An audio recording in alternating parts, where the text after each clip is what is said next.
Bangla cinema যখন ঢুকছে তখন শাকিব খান একাই প্রাণ ফেরাচ্ছেন হলে। তার ছবি দেখতে দর্শকরা রাত জেগে লাইন দিচ্ছেন। অথচ ক্যারিয়ারের শুরুটা ছিল অনেক কঠিন। প্রথম সিনেমা অনন্ত ভালোবাসা দিয়ে দর্শকের মাঝে পরিচিতি পেলেও ঢালিউডের জায়গাটা একদিনে বসে আসেনি তার, এজন্য খাটতে হয়েছে দিনরাত। শুরুর দিকে সিনেমা করলেও হাতে জুটত না কাঙ্ক্ষিত পারিশ্রমিক, আবার কখনো যা পেতেন তা ছিল নামে মাত্র। সে সময় সিনেমার মান বিচারেও সুযোগ ছিল না, কেননা সিনেমায় সুযোগ পাওয়াটাই ছিল বড় বিষয়। ফলে পার্শ্বনায়ক হিসেবে সন্তুষ্ট থাকতে হতো তাকে। অল্প কিছু পারিশ্রমিক নিয়েই ফিরতে হতো বাড়ি। সব বুঝতেন শাকিব খান, কিন্তু মুখে কিছুই বলতেন না।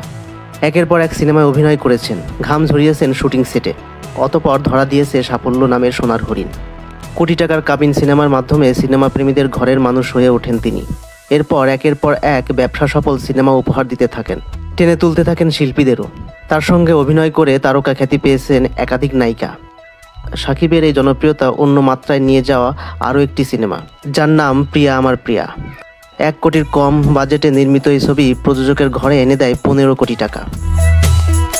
এবার সময় নতজানু হয় শাকিবের কাছে। জনপ্রিয়তার সঙ্গে পারিশ্রমিকও বেড়ে যায় তার। 30 লাখ করে নেওয়া শুরু করেন সিনেমা প্রতি। শাকিবের ক্যারিয়ারের উল্লেখযোগ্য বছর 2016 সাল। এবছর ঢালিউড জয় করে নায়ক পাড়ি দেন টলিউডে। যাত্রাটা শুরু হয় শিকারি দিয়ে। যৌথ প্রযোজনার এই সিনেমা যেন নবজন্ম দেয় শাকিবের। ছবিটিতে তার লুক সামাজিক মাধ্যমে ব্যাপকভাবে আলোচিত হয়। এমন উন্মাদনায় পশ্চিমবঙ্গের নায়কদেরও পায়ের তলায় মাটি নড়ে যায়। শ্রাবন্তীর বিপরীতে শিকারি সিনেমাটি তুমুল ব্যবসা করে। টলিউডে পরপর আরও কয়েকটি সিনেমা করে ফেলেন তিনি। 2023 সাল ছিল শাকিবের সকল শ্রেণীর দর্শকদের মনের জমি দখলের বছর। এবছর প্রিয়তমা সিনেমাটির মাধ্যমে ঢালিউডে তুলকালাম চালিয়ে দেন এই নায়ক। এরপর তুফান দিয়ে তো নিজের রেকর্ড নিজেই ভাঙতে বসেছেন তিনি। দেশে আসা বিদেশি ছবিগুলোকেও খাইয়েছেন নাকানি চুবানি।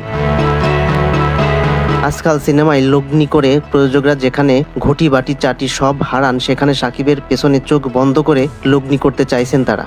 টলিপাড়ার বড় বড় প্রযোজনা সংস্থাদের জিতের ছবিতে লগ্নি করতে যখন কয়েকবার ভাবছেন, তখন শাকিব খানের নাম শুনলে অবলীলায় টাকা ছাড়ছেন। সেখানকার বড় বড় প্রযোজনা সংস্থা ঢাকার এই নায়কের পেছনে লগ্নি করতে কারি কারি টাকা মুহূর্তেই বাজি ধরতে প্রস্তুত।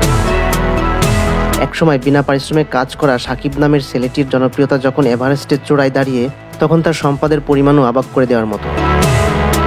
ভারতীয় এক সংবাদ মাধ্যমে উঠে আসে সে খবর।